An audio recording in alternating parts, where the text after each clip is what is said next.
आज की कथा का विषय है धुंधुकारी को प्रेत योनि की प्राप्ति और उससे मोक्ष। जब धुंधुकारी के पिता आत्मदेव गोकर्ण जी के उपदेशानुसार वन को चले गए, तब धुंधुकारी बड़ा आतताई हो चुका था और एक दिन उसने अपनी माता को खूब पीटा और एक जलती हुई लकड़ी दिखाकर कहा कि घर में रखा हुआ जो भी धन है वो मुझे बता दीजिए, वरना मैं इस जलती हुई लकड़ी से तुम्हारी खबर लूंगा।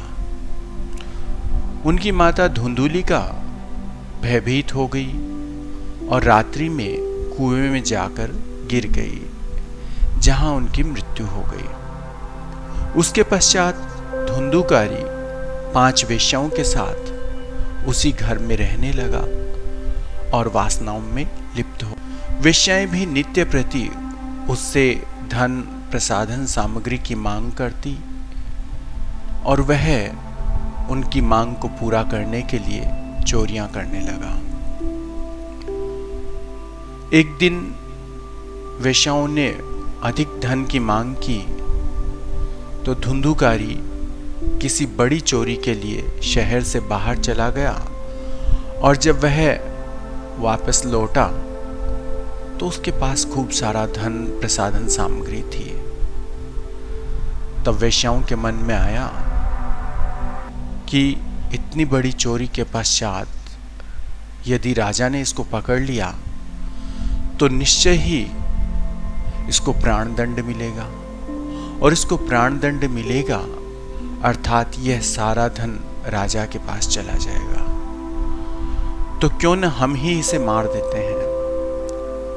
तो उन 5 उल्टाओं ने धुंधुकारी के गले में फंदा डालकर और रस्सियों से बांधकर उसे मारने का प्रयास किया,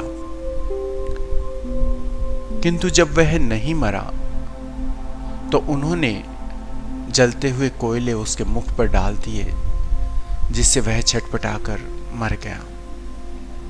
मरने के बाद उसके शरीर को उसी के घर के आंगन में गाड़ दिया गया। धीरे धीरे इस बात की सूचना गोकर्ण जी को मिली कि उनका भाई अब इस दुनिया में नहीं रहा। उन्होंने उसका अंतिम संस्कार गया जी में अर्थात श्राद्ध तर्पण आदि किया और अन्य तीर्थों पे भी उन्होंने उसके लिए श्राद्ध तर्पण किया। फिर जब वे एक दिन अपने घर लौटे और रात्रि को अपने घर सो रहे थे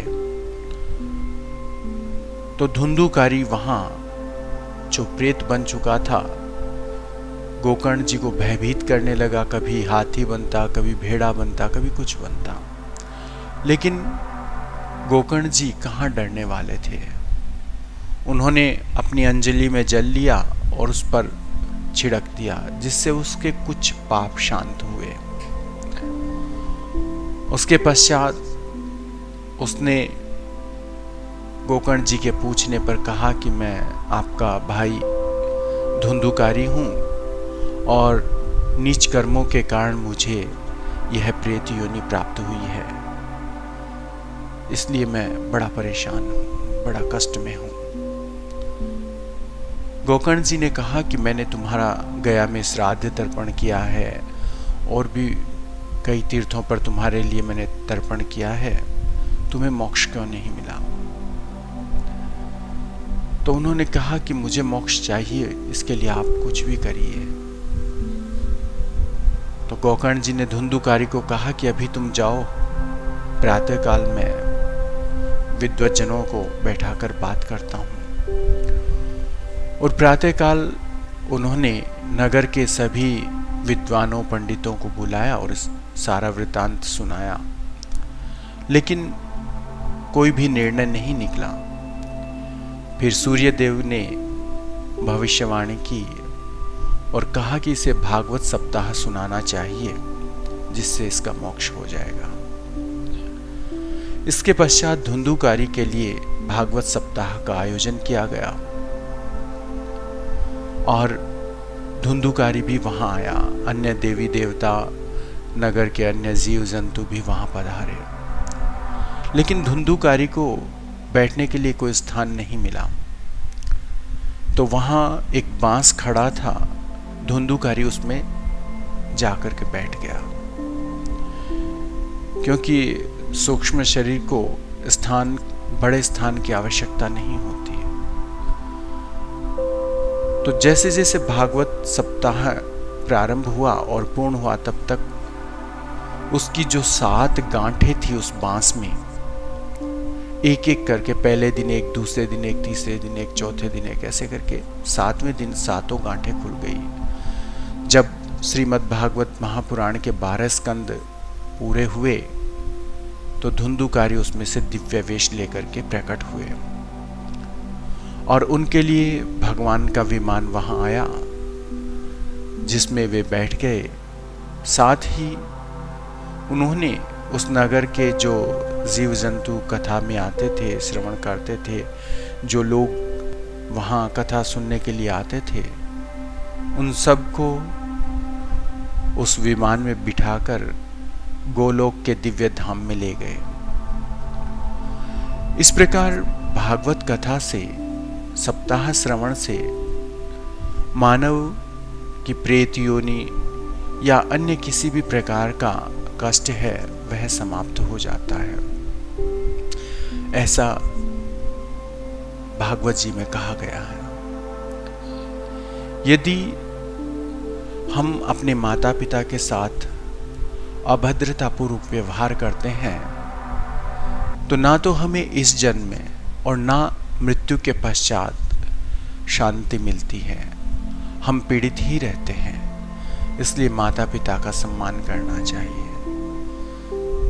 एक अन्य बात कि जब भी हम किसी विशेष उद्देश्य से किसी देवता, किसी पितर, किसी प्रेत के लिए कोई कथा यज्ञ का आयोजन करें तो उसके लिए निश्चित रूप से हमें एक आसन की व्यवस्था करनी चाहिए, जिससे वह अपना स्थान ग्रहण कर सके। धुंधुकारी की तरह उनको भी किसी बांस में या किसी अन्य जगह अपना स्थान नहीं बनाना पड़े, वे भी ससम्मान अपना स्थान प्राप्त कर सके।